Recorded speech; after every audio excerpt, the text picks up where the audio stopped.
Всем чао!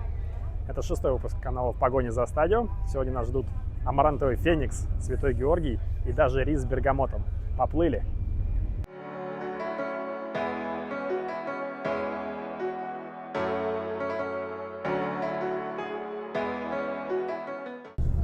Калабрия – это самый южный регион континентальной части Италии. Если взглянуть на карту страны, то город Реджио Калабрия – это прям носик итальянского сапожка. Ну а Мессинский пролив, который мы сейчас переплываем, это граница с регионом Сицилия.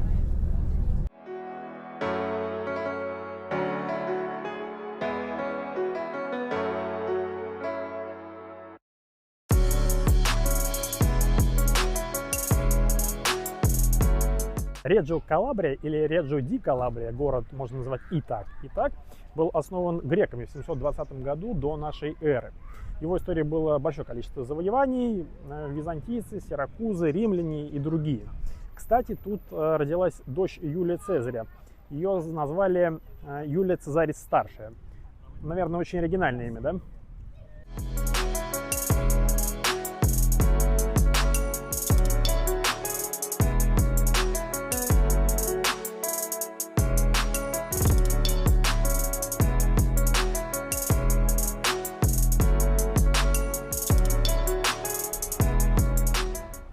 У Реджио Калабрии есть 7 городов-побратимов. 6 из них находятся в Европе, и 1 город находится в России. Я думаю, что вы никогда в жизни не угадаете, какой это город. Вышний Волочек из Тверской области. Пишите в комментариях, если тоже впервые услышали об этом городе.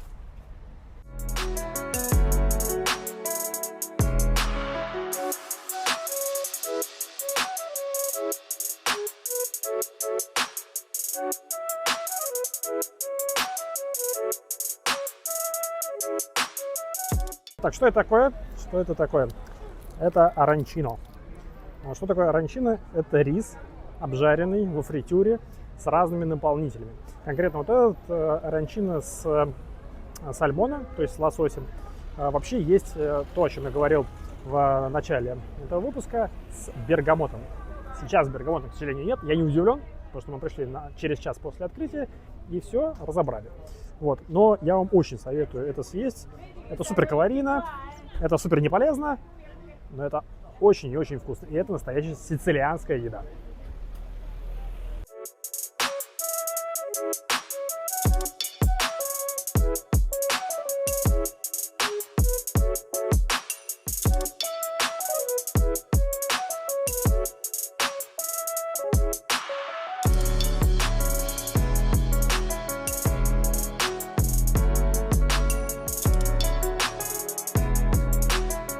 В выпуске про Монцу я поднимал тему набережных в Италии. Для меня это загадка в плохом смысле этого слова.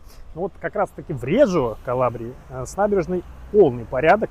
Она широкая, хорошо отстроена.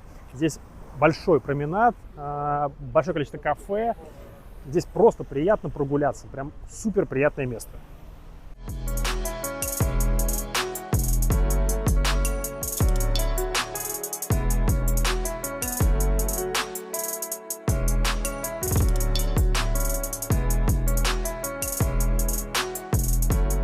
В Реджио Калабрии есть 2 места, где можно хорошо провести один день. Это как раз таки вот эта набережная. Вы можете прогуляться в обе стороны, посидеть в кафе, перекусить и так далее и тому подобное.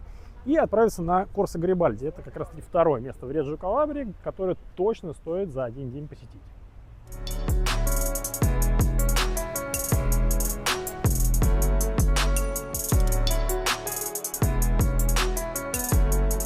Второе приятное место города – это Корсо Джузеппе Гарибальди. Протяженность составляет примерно 900 метров, но вам может не хватить целого дня, чтобы ее пройти от и до, потому что здесь находится все. Здесь находятся магазины, здесь находятся исторические достопримечательности, за мной главный собор города. Здесь находятся рестораны, кафе и так далее и тому подобное. Поэтому закладывайте как раз-таки целый день на то, чтобы посетить набережную и Корсо Джузеппе Гарибальди.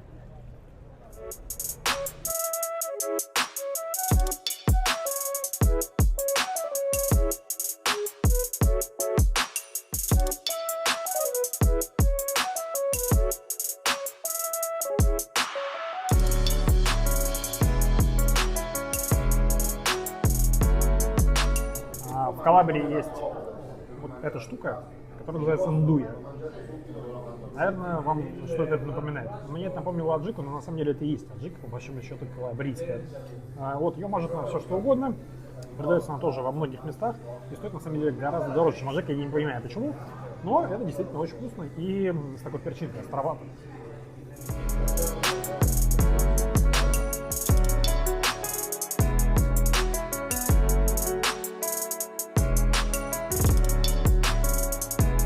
У города есть два покровителя. Первый — это Богоматерь Утешения, и второй — это Святой Георгий, который оказался на новой эмблеме футбольного клуба из Реджио.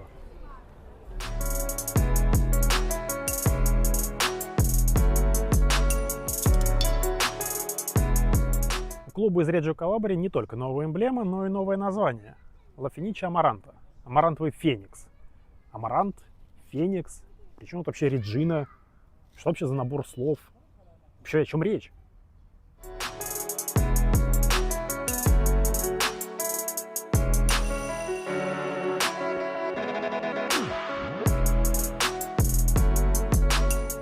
Самая классическая история для Италии. Жили-жили, здесь была площадь, там находится центральная станция. И, видимо, что-то нашли, что-то из прошлого. Давайте копать.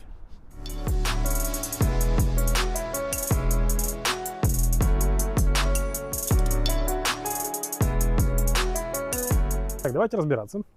В Реджио Калабрии был клуб. Вполне возможно, вы слышали его название — Реджина.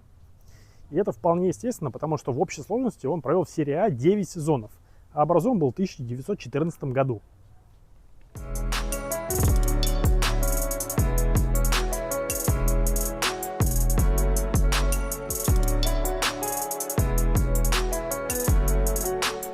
В Барселоне под Садигота я демонстрировал, что такое воскресенье в Италии, демонстрирую это из Реджио Калабрия. То же самое.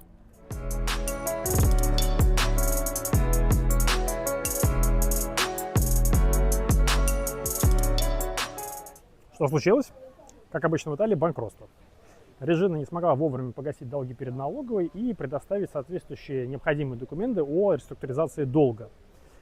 Тифози Реджины гоняли в Рим посреди недели для того, чтобы хоть как-то повлиять на решение, но Государственный совет был непреклонен.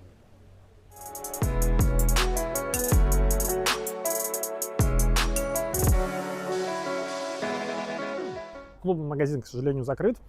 Здесь мы видим еще старый логотип Реджины. Я подозреваю, что, ну или надеюсь, во всяком случае, что его откроют через какое-то время, просто потому что ему нужно произвести ребрендинг и обновить всю продукцию.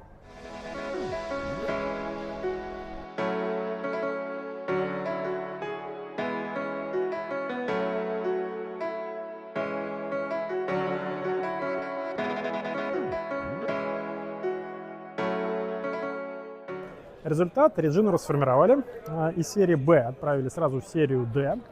Это очень большая разница на самом деле, потому что серия Ч, это серия между Б и Д, это профессиональный клуб, а вот серия Д называется Лего Национале Дилетанти. То есть это статус любительского клуба, но как бы с претензией на профессиональный.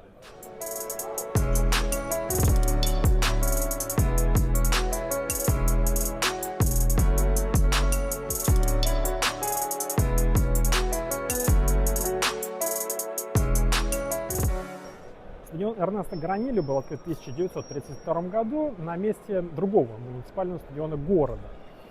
Он имеет хороший наклон трибун, они близко расположены к полю, а козырек, как обычно в Италии, есть только над одной трибуной из 4.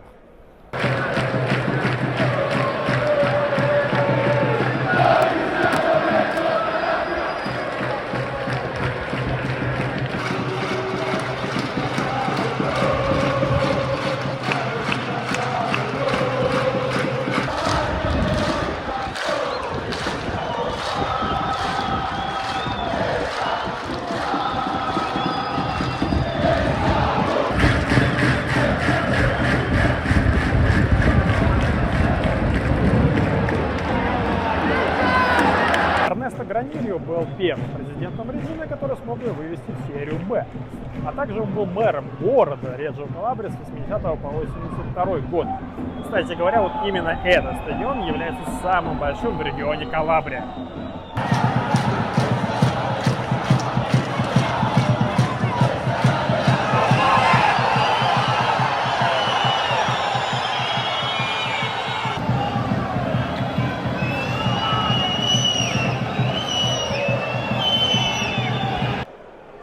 большому счету Реджина повторила путь Катании.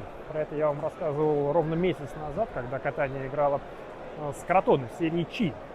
Сейчас Реджина находится в серии D.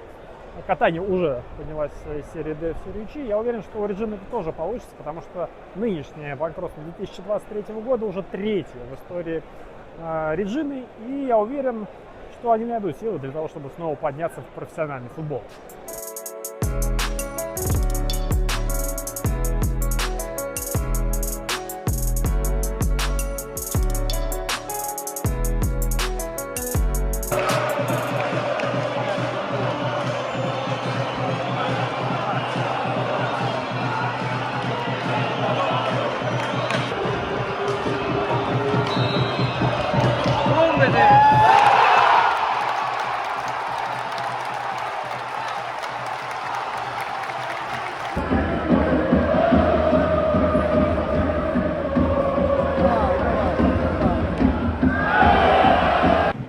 Новое название клуба Ла Фениче Амаранта. Разбираем. Ла Фениче — это на русском феникс. Амаранта — это цвет. Цвет, скажем так, исторический для Реджины, который используют в форме, который использовал на эмблеме, который использует тифози. Но, как вы видите, на самой эмблеме даже не написано Ла Фениче Амаранта, просто написано Реджио Калабрия. Так команду, в принципе, и называют.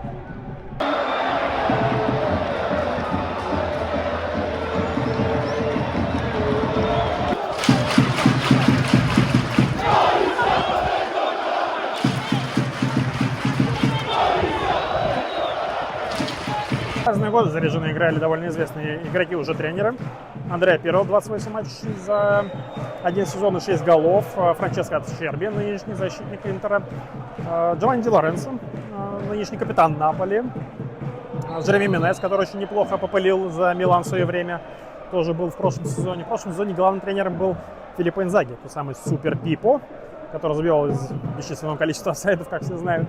Вот, у них очень были хорошие отношения с тифози, и он обещал вернуться, когда команда снова поднимется в серию Чи или в серию Б.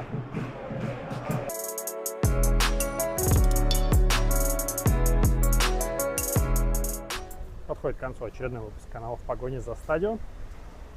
Сиракуза выиграла на выезде у Реджио Калабрии или Ла Фениче Амаранта или Амаранта Ла Феникс, это, в принципе, не важно, со счетом 1-2. Это был очередной не сухой матч, что меня очень радует. И уже скоро мы из Сицилии переместимся в Неаполь. Во вторник Наполи-Реал. Так что подписывайтесь на канал в Телеграме, подписывайтесь на канал здесь. Будет много интересного, я уверен, во вторник. И не забывайте, что выходные — это не время для того, чтобы сидеть дома. Пока-пока.